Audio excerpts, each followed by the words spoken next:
Magandang araw na naman sa inyong lahat. Nandito na naman ako para ikwento ang mga pangyayari at aming mga eksperyensya na hindi matuntumbasan ng anumang pera na ang hatid sa amin ay tulala na may halong kaba at saya. Kaya halina at makinig, humanga at mabighani sa isa sa mga ipinagmamalaking kuweba ng Islang Siquijor na matatagpuan sa kailaliman ng kanilang kabundukan. Sambulawan Underground River Cave. Ang kuwebang ito ay pinangalan sa isang malaking puno na nakatayo sa mismong lagusan nito. Subalit, noong may dumaan na unos, ito ay nabuwal at natumba. Sabi ng mga katutubo sa lugar na iyon, mayroong bukana sa ilalim ng kuweba at naging source of water ng kanilang lugar. Ngunit hindi ito nagtagal dahil sa hindi nila maipaliwanag na pangyayari. Ito ay palaging nasisira, kaya nagpasya na lang sila na ihinto at tanggalin ang mga makina na inilagay nila sa pinagmumulan ng tubig. At alam nyo ba na sa paglapag ninyo sa kailaliman ng kuweba ay bubungad sa inyo ang mga ginto at pilak na sa tuwing tinatamaan ng sinag ay kumikislap at tila ba sumasayaw na nagsasabing maligayang pagdating sa aming ginintuang paraiso. Sa aking mga nakita sa pagpasok ko sa kuweba ay marami na kaagad ang tumatakbo sa aking isipan. Ganito ba talaga kaganda ang ilalim ng mundo? Meron kaya talagang nagbabantay sa lugar na ito? Kayo mga katagsaya, sumagi din ba sa mga isipan nyo na hindi lang tayong mga tao ang nakatira dito sa mundong ito? Paki-comment down below naman kung naisip nyo rin to.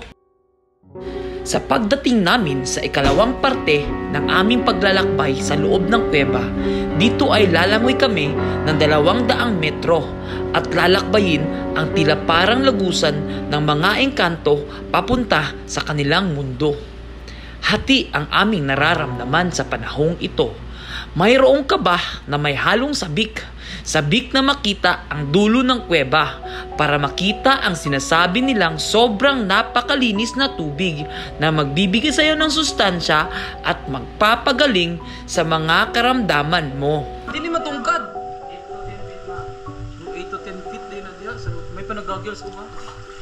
Ay, di man din waterproof, no? Hala, paano kung mabasa ni? Okay, ang nasa dito naman siya mabasa eh.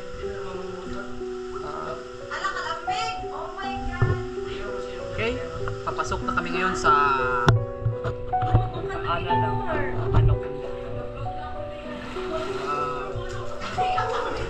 Sa paglangoy namin sa malamig na tubig ay nakaramdam ako ng labis na kaba sapagkat hindi ko alam kung ano ang mayroon sa kailaliman ng tubig. Biglang sumagi sa aking isipan na kung paano kung mayroon ngang mga nakatira na mga kakaibang elemento sa ilalim nito. Meron kaya kaming magagawa? Ngunit pinagpasyahan ko na lang na maniwala sa aming tagagabay at manatiling kalmado para umabot sa dulo nito. Babe, lalong kay babe.